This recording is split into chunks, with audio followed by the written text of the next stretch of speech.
Hier, on a vu des superficies de coton allant d'1 hectare à 3 hectares. Aujourd'hui, c'est des superficies de 5 à 12, 13 hectares, même 15 hectares. Donc la superficie fait déjà la différence.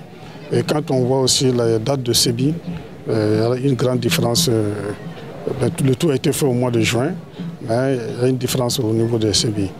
Et quand on voit l'état végétatif des champs aussi, vous avez dû le constater avec nous, que ce soit le mil, le coton, l'arachide et même le maïs, on voit que l'état végétatif est quand même meilleur à ce qu'on a vu hier. Donc, concernant les infestations aussi, hier on a vu quelques parasites dans certains champs, la densité n'est pas aussi forte que ça. Et aujourd'hui, on constate très peu, en tout cas, cette densité de parasites dans les champs.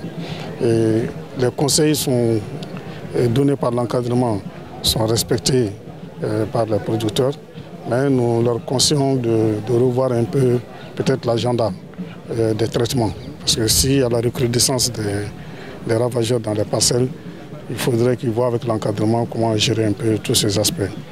Deuxième aspect, c'est la mobilisation des populations.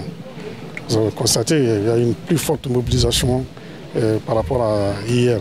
Bon, cette mobilisation, ce n'est pas seulement pour nous honorer, mais c'est pour aussi recevoir les messages dont nous sommes porteurs.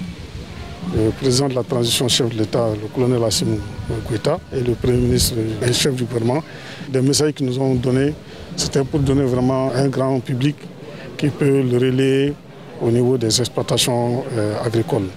Donc cette mobilisation aujourd'hui a été suffisamment forte et nous pensons que les messages que nous avons donnés vont passer.